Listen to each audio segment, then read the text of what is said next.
तो देखिए अपना कल जो चल रहा था मंत्रौ अंग, जिसमें अपन 8 दोहे पढ़ चुके थे और 9वां अपना चल रहा था। तो 9वां दोहा चल रहा था, लेकिन खसर फसर कुछ बातचीत होने लगी, टाइम हो गया, घंटे लगे, आप चले गए। तो दोबारे से मैं आपको उसको बता देता हूँ कि देखिए क्या लिखा है कि मन दिया मन पाया। क्योंकि सबसे पहली बात उन्होंने बताई है कि मानव को अपने मन को कंट्रोल रखना चाहिए। अगर मानव का मन पर कंट्रोल नहीं है ना, तो फिर वो कभी भी जीवन में सफल नहीं हो सकता।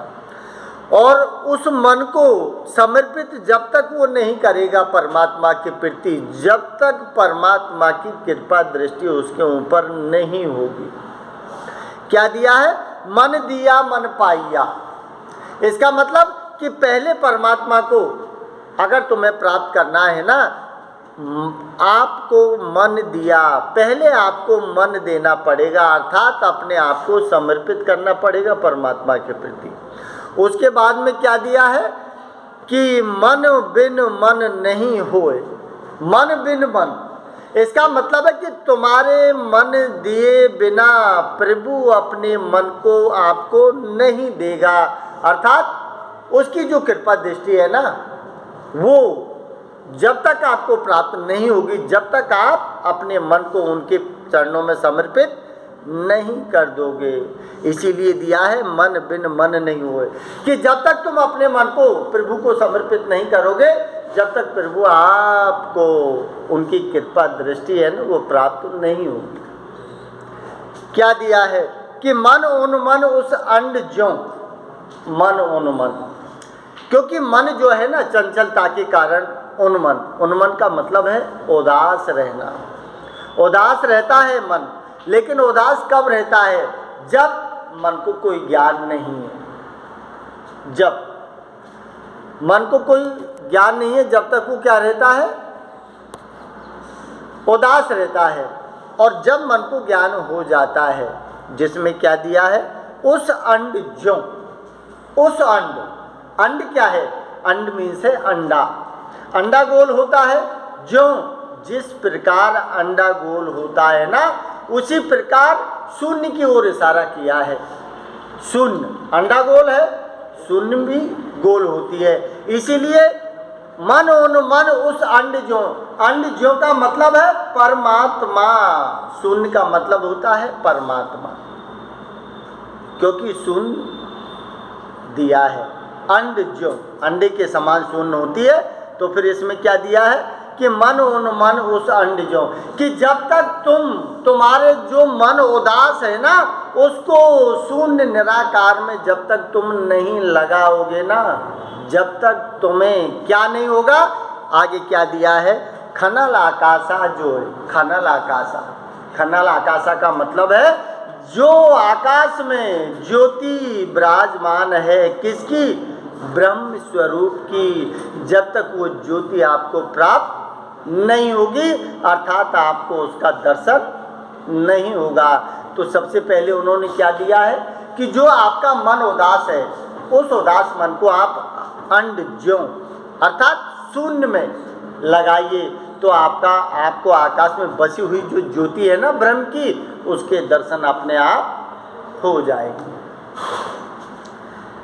अगला क्या दिया है कि मन गोरख मन गोविंदा, मन गोरख मन गोविंदा, एक ही मन कभी वो गोरख की श्रेणी में रखा है। क्यों? गोरख कौन था? महान संत था गोरखनाथ, जो किस में आता है? निर्गुण में आता है। क्योंकि जितने भी साधु हैं ना, वो सारे के सारे किस में आते हैं? निर्गुण में आते हैं।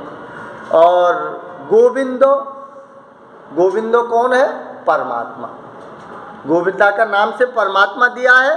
मन ही अवगढ़ होए, और मन ही अवगढ़, अवगढ़ का मतलब होता है जो अवधूत होता है। जो साधु सन्यासी होते हैं ना, उनको अवगढ़ कहते हैं। जैसे अवगढ़ दानी बोलते हैं शिव शंकर को, क्योंकि उनका स्वरूप भी ऐसा ही है, उनके भजन क्योंकि साधना करने का तरीका भी ऐसा ही है। तो वो क्या कहता है, औघड़ क्या कहता है कि वो साधु सन्यासी, अब देखिए क्या दिया है, मन गोरख, कि हे मानव तेरा जो मन है ना महान संत के समान है, और मन गोविंद, और तेरा मन है ना वो परमात्मा के समान है, कम नहीं है। परमात्मा, साधु और महान औघड़ अवधूत जो होते हैं ना उसके समान है। इसका मतलब है कि योग साधना कर ले तू मन के द्वारा। और क्या कहता है, जे मन राखे जतन कर, कि कोई भी व्यक्ति, जैसे किसने रखा है, गोरखनाथ ने, कैसा रखा है, औघड़ अवधूत ने, किसको भजा है, गोविंदा को। अरे ऐसे जो महान पुरुष हैं जिन्होंने क्या कर लिया है, नीचे क्या लिखा है, जे मन राखे जतन कर, कि जिसने अपने मन को प्रयास करके, अपने मन को कंट्रोल करके अपने पास रख लिया ना, आगे क्या दिया है, तो आपे करता सोए, तो आपे करता सोए, फिर वही होगा जो वो चाहेगा। सीधी बात क्या बताइए, क्योंकि क्या दिया है इसमें लास्ट में, तो आपे करता सोए। आपे करता का मतलब है कि वो खुद स्वयं ब्रह्म के समान हो जाएगा, और फिर जो वो चाहेगा ना वही होगा, क्योंकि मन से उसका कंट्रोल, मन पर उसका पूरी तरह से कंट्रोल हो जाएगा। और जब मन पर कंट्रोल हो जाएगा तो मन चंचल इधर उधर नहीं भागेगा, फिर तू जो स्वयं करेगा ना वही होगा, मन जो करेगा वो नहीं होगा। ये संकेत किया है। अब देखिए अगला क्या कहता है,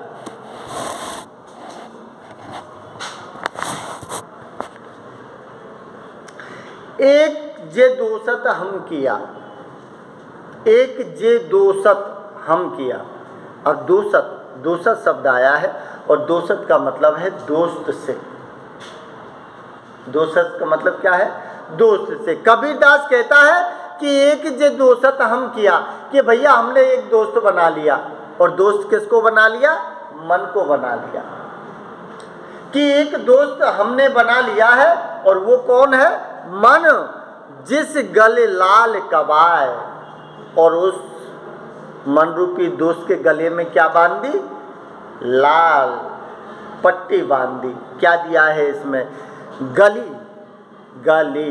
का मतलब है गला, लाल कबाए पट्टी, कि हमने जो दोस्त बनाया है मन को, उसके गले में हमने लाल पट्टी बांध दी। लाल पट्टी किसका संकेत है, प्रेम का, इसलिए लाल पट्टी का संकेत दिया है कि हमने क्या बांध दी, कि जिस गले लाल कबाए, कि हमने एक दोस्त बनाया और वो दोस्त है मन, और दोस्त रूपी मन के गले में लाल प्रेम की पट्टी हमने बांध दी।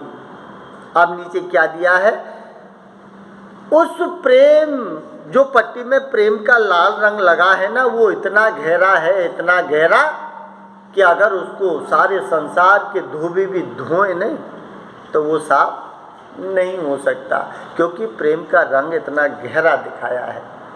प्रेम की अमिट छाप है, कृष्ण के प्रेम की अमिट छाप राधा पे पड़ी, जो जीवन भर कभी उसको भूल नहीं पाई।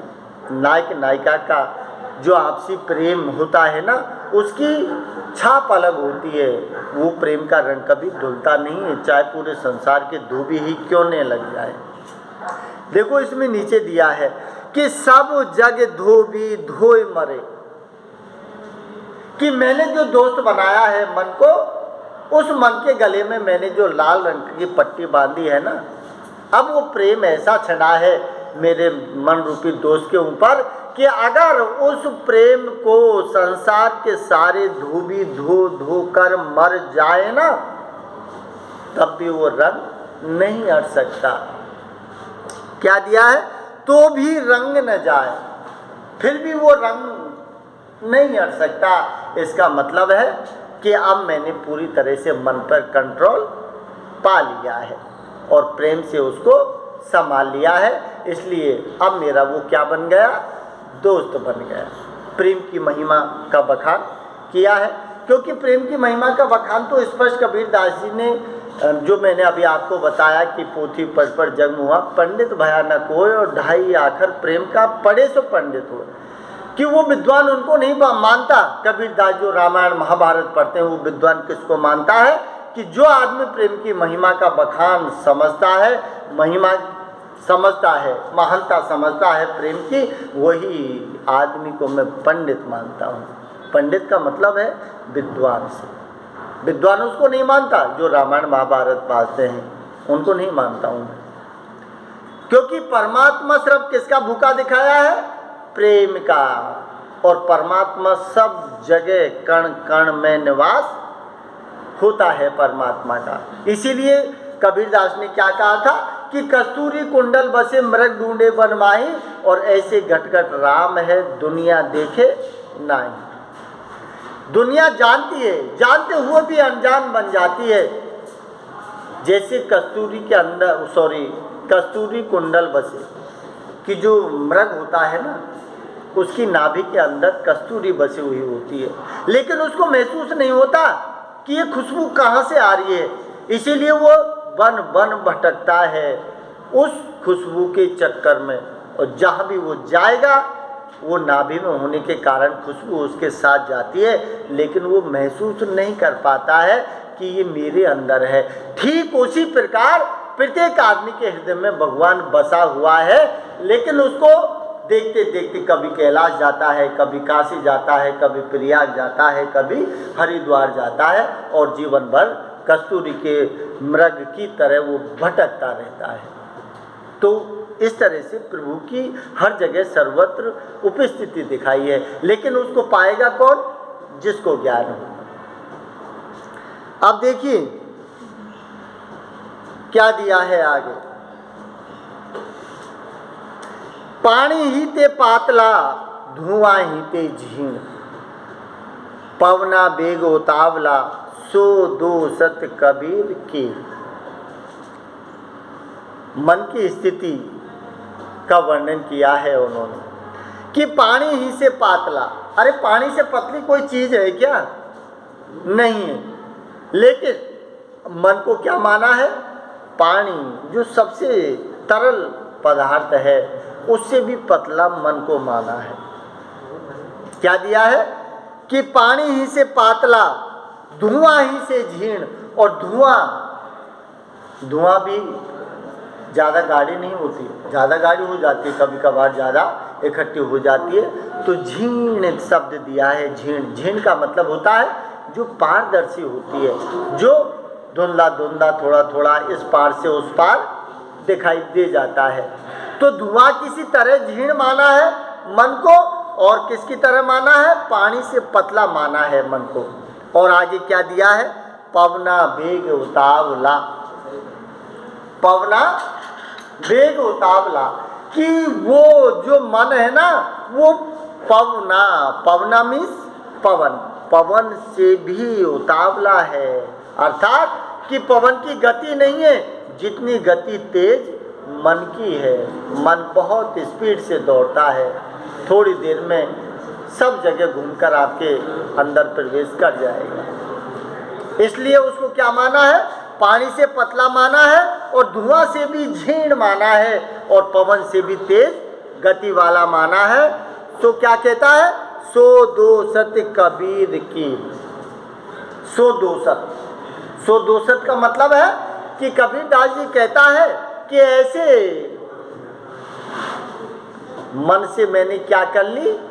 दोस्ती कर ली है। अर्थात अब उसका कहने का संकेत यह है कि मैंने करीब करीब मन के ऊपर पूरा वश में कर लिया है मन, इसलिए मन अब मुझे परेशान नहीं करता है।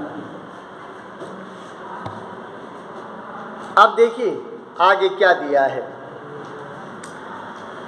कबीर तुरी पलांडिया,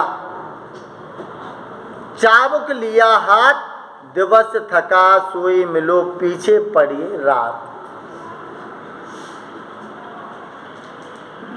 क्या दिया है? कबीर तुरी पलांडिया।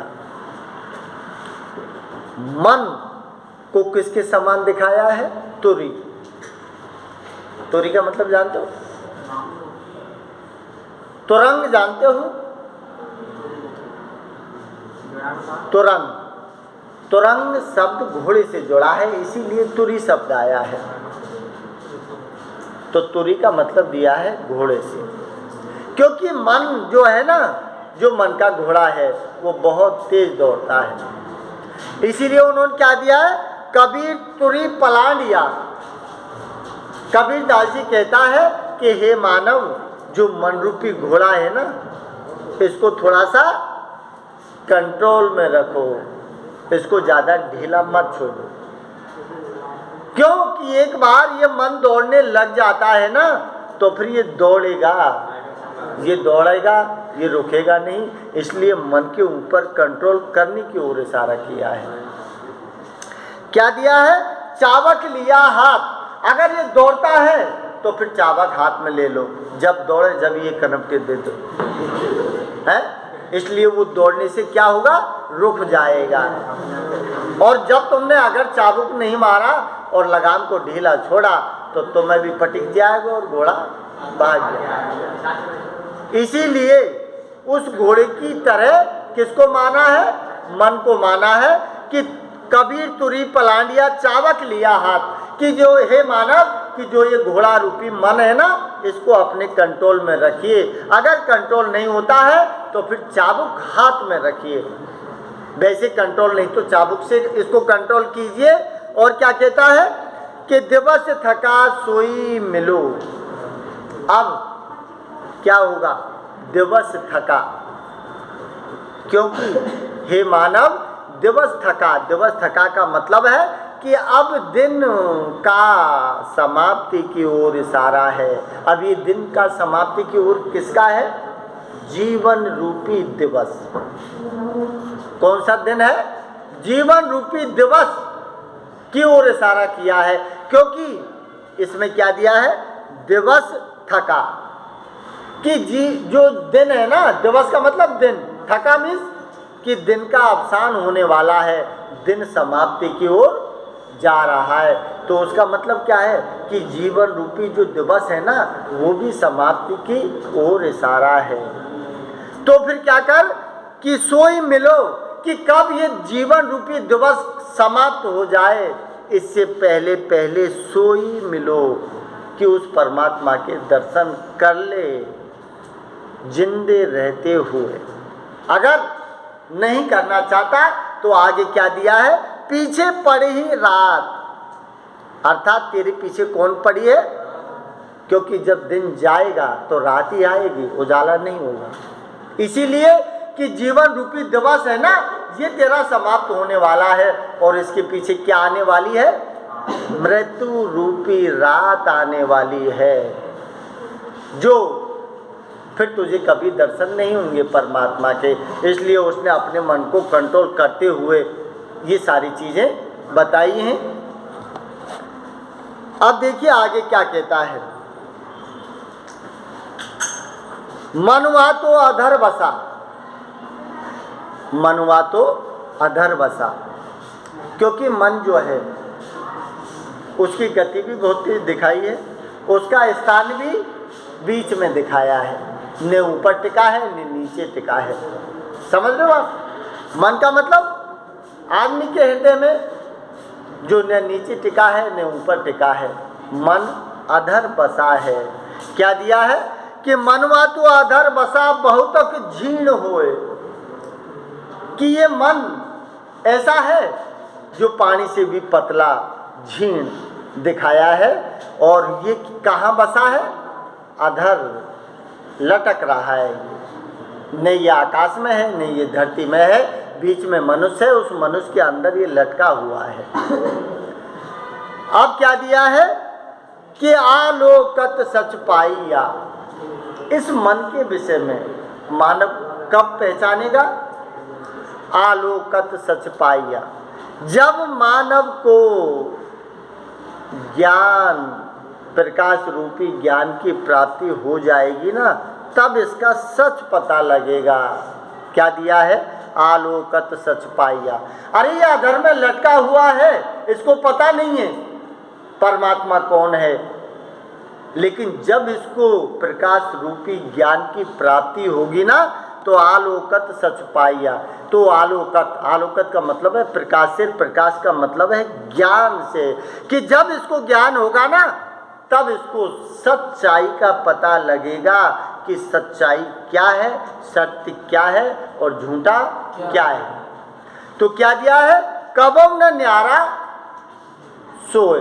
उसके बाद में जब इसको ये पता लग जाएगा कि सत्य क्या है, तो फिर ये तेरे से कभी अलग नहीं होगा। क्या दिया है इसमें, कबहू न न्यारा सोए, तो फिर वो अपने आप से कभी अलग नहीं होगा। लेकिन अलग मन कब तक रहेगा, जब तक उस पर ब्रह्म परमात्मा की उसको ज्ञान नहीं होगा, उसको जानकारी नहीं होगी ना, जब तक मन तुमसे अलग है, वो अधर्म में लटका हुआ दिखाया है। लेकिन जिस दिन मन को ये पता लग गया और प्रकाश रूपी ज्ञान की प्राप्ति हो गई, तो फिर मन उससे कभी अलग नहीं होगा। और जब मन अलग नहीं होगा, तो उस पर ब्रह्म की प्राप्ति उसको आसानी से हो जाएगी।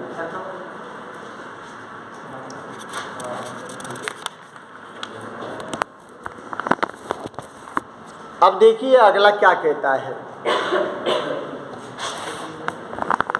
कि मन ने मारा मन कर, सके न पंच प्रहार, शील साच सरदा नहीं, इंद्रिय अजौ ओघार। क्या दिया है,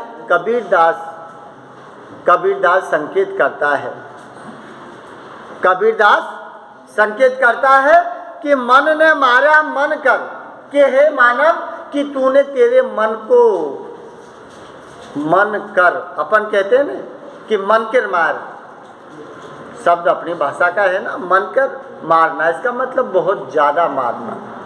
तो इसमें शब्द दिया है मन ने मारा मन करी, कि हे मानव कि तूने अपने मन को जोरदारी से नहीं मारा, अर्थात इसको कभी समझाया नहीं तूने, और न इसको मारा, तो फिर सके न पंच प्रहार, इसलिए पंच प्रहार तू नहीं रोक सका।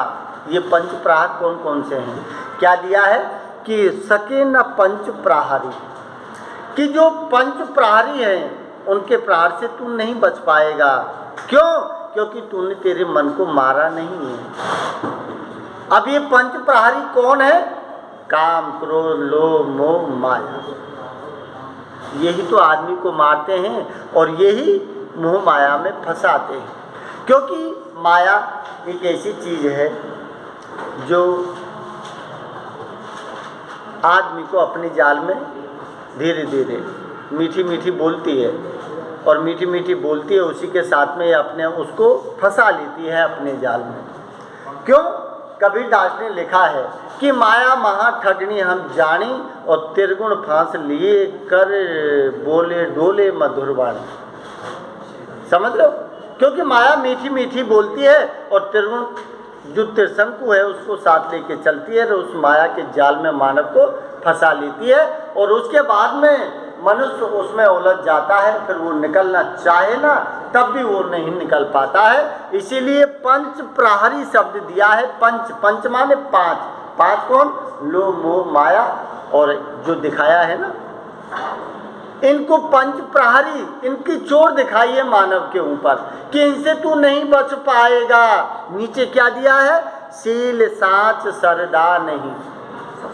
अब जब आदमी के अंदर लोभ मोह माया स्वार्थ अभिमान ये घुस जाता है ना, तो फिर क्या होता है, शील साच, शील का मतलब आचरण खत्म हो जाता है, सत्य सत्यता खत्म हो जाती है, और श्रद्धा जो श्रद्धा है, जो प्रेम है ना, वो भी खत्म हो जाता है। कब, जब ये पांच तत्व जब मानव के अंदर प्रवेश करते हैं ना, जिसमें लोभ मोह माया दिखाई है, ये आदमी के अंदर प्रवेश करे, और वहाँ पर न तो शील रहता है, न सत्य रहता है, और न श्रद्धा रहती है, तीनों के तीनों खत्म हो जाते हैं। अब थोड़ी देर के लिए बताता हूँ मैं, आपका कोई भी रिश्तेदार है, बड़ा अफसर है, आपका काम पड़ा और आप गए, कोई ज़रूरी नहीं कि वो आपको काम कर दे, क्योंकि आपका काम करने से उसको पैसा नहीं आएगा, तो स्वार्थ घुस गया। क्योंकि और किसी का करेगा तो पैसा आएगा।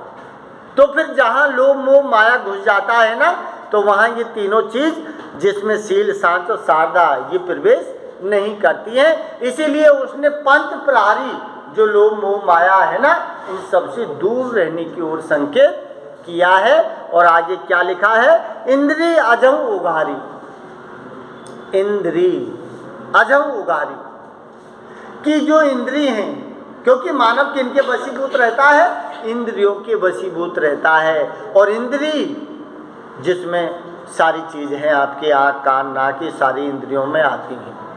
अब ये इंद्रिय जहाँ भटकाती हैं आदमी को, ये आदमी वहीं भटकता है, उसके पीछे पीछे जाता है। इसीलिए क्या लिखा है? इंद्रिय अजब उगारी कि मानव तेरी जो इंद्रिय है ना आज भी उगारी है, अर्थात तूने इसको इन इंद्रियों को क्या नहीं किया? कंट्रोल नहीं किया। और जब कंट्रोल नहीं किया तो फिर स्थिति कैसी होगी? जहाँ मन दौड़ेगा ना वहीं तू दौड़ेगा, तू दौड़ेगा वहाँ मन नहीं दौड़ेगा, क्योंकि मन की चंचलता की ओर इशारा किया है।